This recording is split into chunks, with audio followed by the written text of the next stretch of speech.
好，回到节目的最后一段，我们的话题要来看军武了。那么中国的这个武器研发跟军售呢，又再创佳绩了，因为中国成飞与巴基斯坦航空工业这两方联合研发并开发的这个 FJ-17枭龙战机啊，现在成功打开了外销的大门，卖去了哪里？卖去了非洲的利比亚，卖给了这个利比亚两大武装势力之一的利比亚国民军哦。那这份合约呢，虽然是巴基斯坦去谈下来的，大概有数十亿美元的一个大合约哦，但是也代表着这个中国的技术支援，还有这款 FJF-17枭龙战机它的性能是受到的认可的。我们想先请一下厉将军，是不是可以跟观众朋友介绍一下这款战机中巴一起来搞，它的优势在哪里？还有卖给利比亚开启大门之后，有没有像歼十一样可以获得好口碑，有望卖到更多的地方？这个利比亚哈，自从他们的之前的军事强人格拉费被美国干掉之后哈，利比亚国家陷于一个内战跟纷乱的一个状况。目前来讲，利比亚大概可分为两大势力，一个是在这个西边这边的。但是这个国民军是联合国承认的，对，承认。另外来讲的话，东边跟南边的这个政府哈是这个联合国并没有承认它，是野路子。但是这个巴基斯坦是将这些武器是卖给东边的这个军阀为主哈。合理来讲的话，你这等于是这个违反联合国的规定，因为联合国对这个东边这个军阀来讲的话，它是采取武器禁运的。那巴基斯坦居然将这武器卖给他，但是也看出来联合国现在也是形同虚设了哈。你讲说武器禁运，那巴基斯坦去卖，那你一点皮条也没有，你也一点没办法，因为你如果说没有这种实力，你只是条约上面，那他们不遵守就不遵守。那这次我觉得巴基斯坦能够卖给利比亚这个枭龙战机，确实是非常重要的一件事情，因为代表枭龙战机哈，它在这个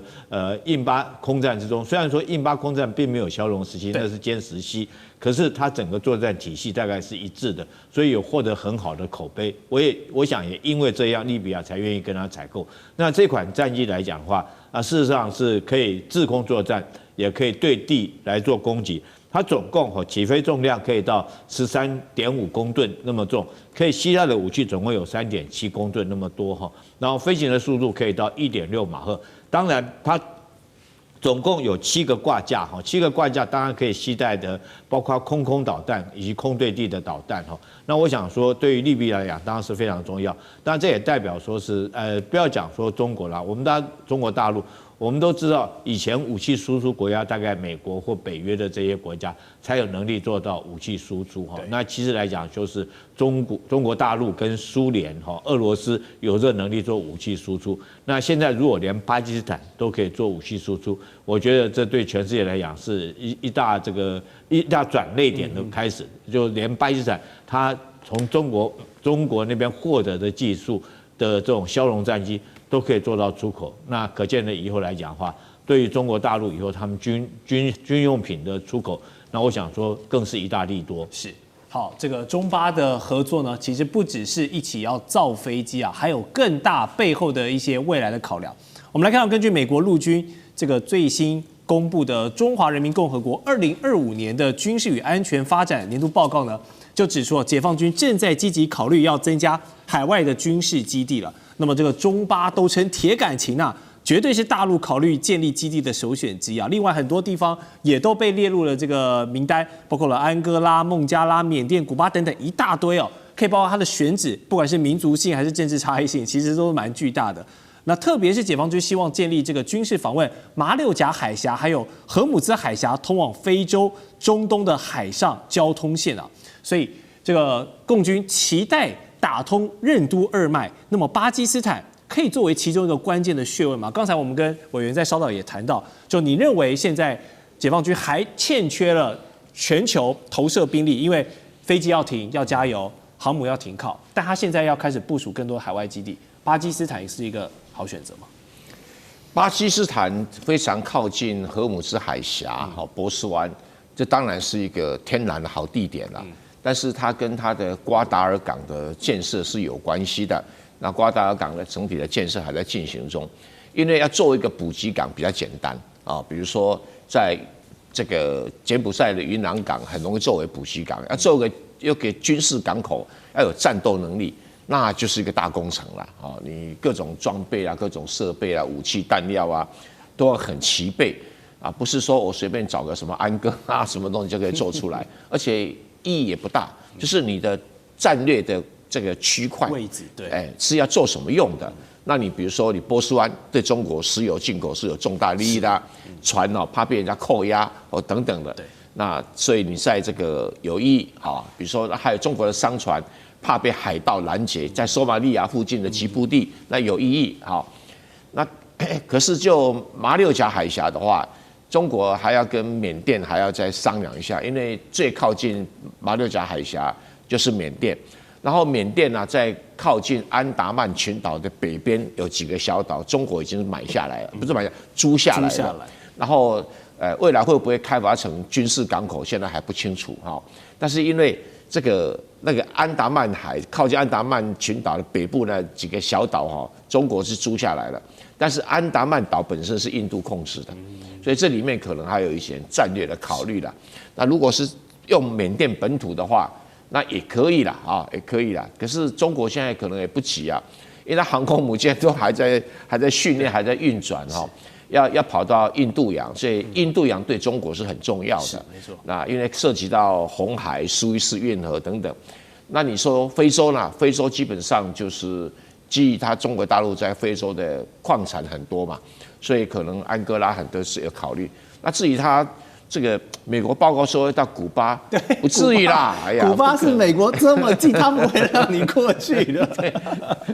这个有点夸张，对，有点夸张好，对啊。好，那我们最后来看这个巴基斯坦的海军参谋长这个纳维尔阿什拉夫他就表示呢，中巴的合作其实是方方面面，不止刚刚看到的枭龙飞机他们还合作一个叫做汉国尔级的潜舰。